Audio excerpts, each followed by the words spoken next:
across the South Coast, live from Solent University. You're listening to Solent Sports News. Good afternoon, it's 4 o'clock, I'm Harrison Richards and welcome to Solent Sports News. Southampton sit rock bottom of the Premier League as they travel across the South Coast to face Brighton this evening, who could go second with a win. We also have our Saints reporter, Jamie Somerville, live at St Mary's. Jamie, what have you got for us? Well, I'm currently sat outside the St Mary's ground, looking at the back of the statue that's currently waving to a gravel pit. And just like that gravel, I feel like it's going to be a gritty game at the Amex today. It's lovely and cold, but currently only one coach outside, so it doesn't seem like many people will be leaving at this rate. Results and outcome will dictate that at some point, but what I'm seeing from them, the willingness to still do it and be themselves and to keep doing it and to actually have a lot of success with it against the best team in the league as well at moments, then I can be really happy about that. And have you got some team news for us, Jamie? Yes, it's looking like there's 7 players out at the moment, so they can make a good 6-a-side team with a sub-goalkeeper. You've currently got Lallana, obviously came from Brighton this summer. Tall Paul Onuachu after a lovely game against Liverpool last week. And then the usuals, Gavin Bazunu, Ross Stewart, Smallbone, Ramsdale and Benrek all out. So it's looking shaky for the Saints side, but I'm sure they'll push Brighton tonight.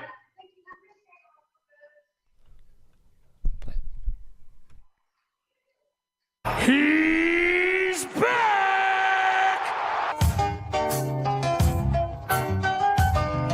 Coming home again. Tonight's clash on the coast sees Saints boss Russell Martin manage his first ever league match against his boyhood club. He's looking forward to the visit to Brighton. Yeah, I love the place. It's my hometown, I'm biased. I think it's one of the best places in the country. I think it's diverse. I think it's multicultural. I think it's inclusive. I think it's very different to a lot of places. And I think when the sun's shining in particular, it's beautiful. Martin grew up as a Brighton fan. He even got in trouble with the police while trying to watch them once. But I used to go and watch them at the Goldstone and at Withdean. I think I ventured up to Priestfield when they were playing there once or twice. Couldn't afford a ticket at Withdean, so a lot of the time I ended up in the trees and being told to get down by the police. So you just have to sit up there for 90 minutes to get a sore bum. This time 10 years ago, Brighton sat 22nd in the Championship, following a 2-1 loss to Fulham. Pulls it back, Rodallega. Yes! What a beautiful finish from Hugo Rodallega. Whilst the Saints sat second in the Premier League, after winning 11 of their last 12 fixtures, featuring that 8-0 win over Sunderland. And then a ridiculous own goal! Santiago Virginie! Coming back to the future, Brighton are thriving and Southampton are tumbling. Lead Southampton podcaster Martin Sanders believes it's squeaky bum time for Russell Martin. Yeah, it's a big game for Russell Martin. It's a big game for Southampton. No team's ever survived after losing 10 in their opening 12 games, just the 4 points on the board. It's been a tough start for Southampton. While the Saints are struggling, the Seagulls are flying. Lead Brighton content creator Luke Links believes that Brighton aren't limited in the same way that Southampton were 10 years prior. You know, Brighton, there's no heights to our club, you know, we keep improving every single season pretty much. Last season was the only season where we sort of dipped down a little bit, but that's because we had European football and, you know, trying to get used to those games. But I think it's clear that Brighton definitely don't have any roof to the club and they're going to keep improving. Tonight we will see if Russell Martin will get a homecoming gift or whether the Seagulls will keep flying. Jamie Somerville, Solent Sports News. Thank you very much for that, Jamie. And we can now head across the South Coast to Chloe Geddes, who is joined by the Saints fans in Brighton. Chloe, what's happening in the South East? Thanks, Harrison. I'm currently walking to Falmouth to get to the last bit of Brighton Stadium. And I'm here with a Saints fan. What's your name? Graham. And who are you most scared of from the Brighton team? Who are you most worried about coming for our defence? Well, probably the whole team at the moment, where the way Brighton are playing. They're up at near the top of the Premiership. But to name a few, Matoma, Welbeck, Pedro, they're all going to be scary for us. And do you think they can get them, Russell Martin, who's going for the homecoming, the sack? His kids go to Brighton in school. Do you think they'll be made fun of this week? I think at the moment by the board, I think he's untouchable at the moment, but the fans don't feel the same. I think lose today, surely he's got to go. We need to start picking up some wins sooner rather than later.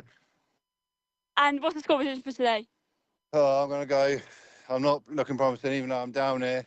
I'm going for maybe a 3-1 Brighton win. They're good at home. They just beat Bournemouth away. So, but come on, Stones, we can do this. Come on! Thanks, Harrison. Back to you in the studio.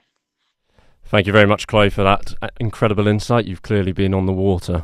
Moving to the Premier League, and it has some tasty matchups this weekend.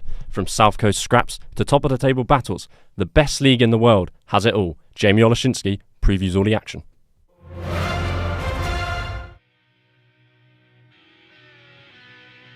The Premier League sees a full complement of 10 matches this weekend, starting tonight with a South Coast battle and ending on Sunday afternoon as first play second.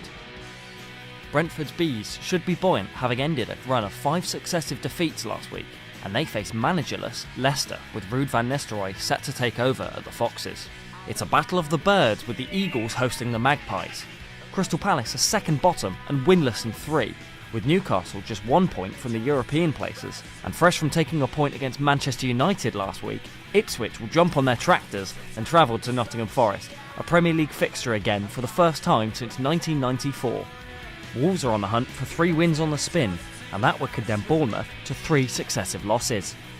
5:30 sees a London derby with West Ham playing Arsenal, and a return of Declan Rice to the London Stadium, with his side looking to go up to second. Chelsea welcome an out-of-form Aston Villa to Stamford Bridge, a place the Blues are yet to keep a clean sheet this term. Everton travel to Old Trafford, a hunting ground they're not too happy with, having won just 1 of the 31 Premier League matches they've played there. Tottenham conceded at the death in the Europa League last night. It's the history of the Tottenham. And they face Fulham on Sunday, with the London side split by just a singular point. And the blockbuster game has its usual spot, 4 p.m. on a Sunday, and a Super Sunday it'll be. And it's live! As Liverpool host Manchester City. The Reds beat Champions League winners Real Madrid in the week, with Man City bottling a 3-0 lead against Feyenoord. I'll give you the warning, the FPL deadline is at 6:30, so go and get your team sorted. And one football club has contributed 4 players towards England's under-23 squad for the final international break of the year. But which one is it? Freddie Kilby reports.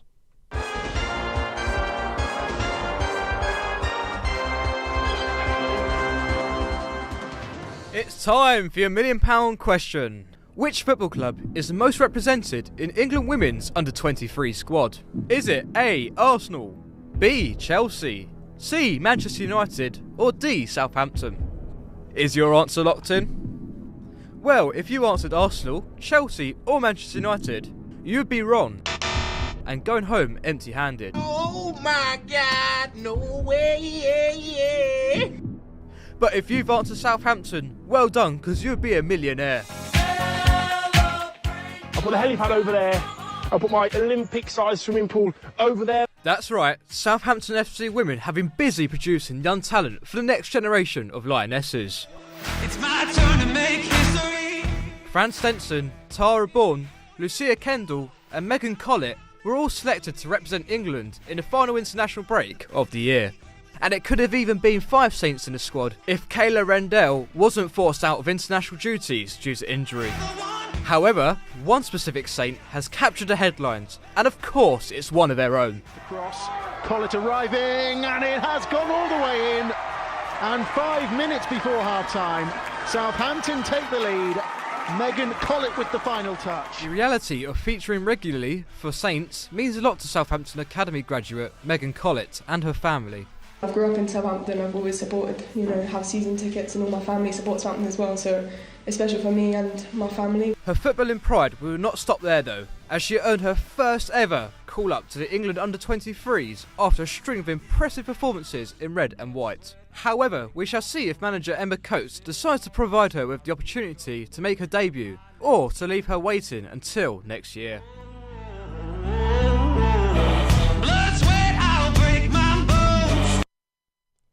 There's a local derby this weekend as Solent hosts Winchester City in the Southern Premier League South, and with both teams sitting in the bottom half of the table, there's a lot to play for. Nathan Potter gives us a preview of the tie. It's another Hampshire derby this weekend as Solent take on Winchester City in an important game for both sides this season. Despite being nicknamed the Boatmen, the game won't be played on the 7 seas like the Pirates of the Caribbean, but instead firmly on land at the Mortgage Decision Stadium. Ahead of this game, they got a deal done to sign Pat Nash, with his contract being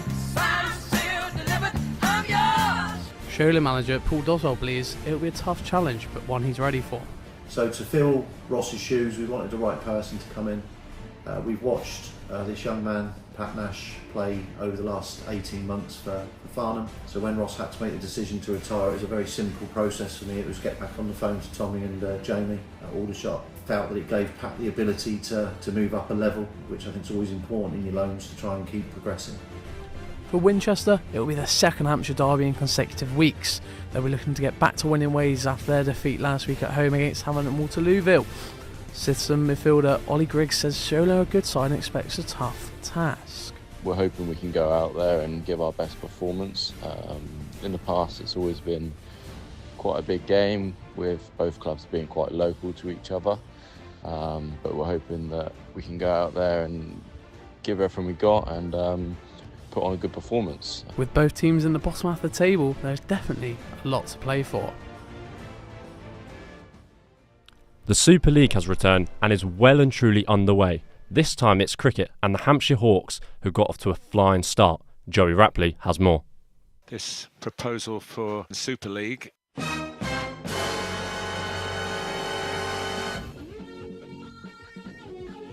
What a bloody disgrace.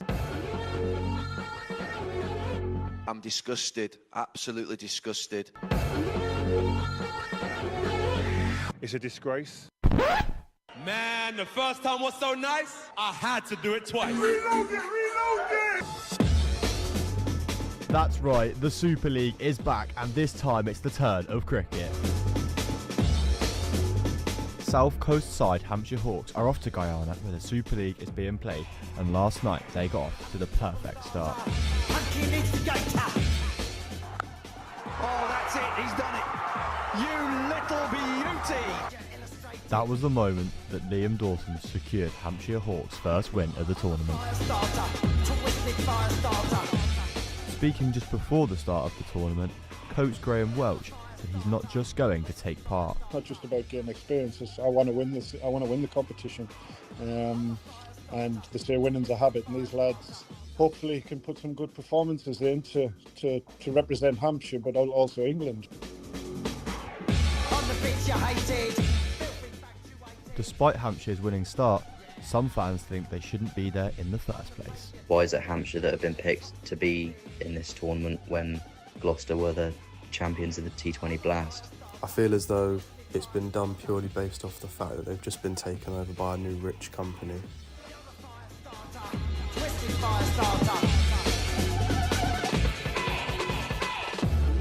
Like it or not, the Hampshire Hawks are off to a winning start. And as far as all of us on the South Coast are concerned, long may it continue. Joey Rapley, Solent Sports News.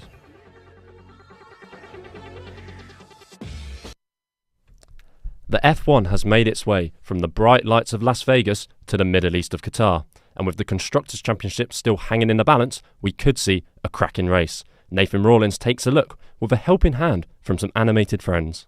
And the Qatar Grand Prix is go!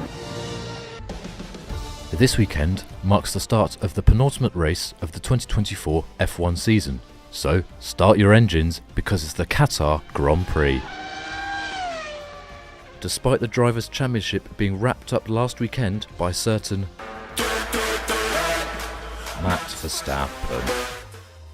The Dutch driver will retain his crown. Max Verstappen is a four-time Formula One world champion. There is still plenty on the line, however, and for three teams in particular, McLaren, Red Bull and Ferrari, the all-important Constructors' Championship hangs in the balance. This titanic battle between three historic teams looks to be something out of a Cars movie.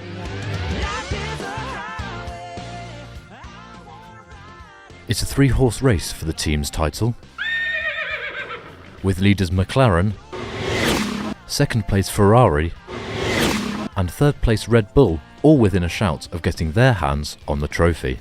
And whilst this isn't the Glen Ellen Speedway of Cars 3, Qatar poses quite a challenge for 2024's Big Three, with this season's Lightning McQueen, Max Verstappen, looking to ride the high of his championship win. Yeah, Second place, McLaren's Lando Norris, acting as McQueen's rival, Chick Hicks. In the second place spot, we find Chick Hicks. And Ferrari's classy monegasque, Charles Leclerc, role-playing as the sleek Jackson Storm. It's Jackson Storm for the win. With these three drivers battling it out for their three respective teams, it should be an exciting race for all, setting up a nail-biting finish in Abu Dhabi. Now, all of this cars talk is getting me in the mood for a movie night, so whilst we wait for the action to really begin, I'm off to binge the 3 Cars films. Love is a highway. That's all from us today. We'll be back tomorrow at 1:30 for our Solent Sports News Soccer Saturday. Remember, you can keep up to date 24 hours a day on our website, which is solentsportsnews.com. From all of us here, goodbye.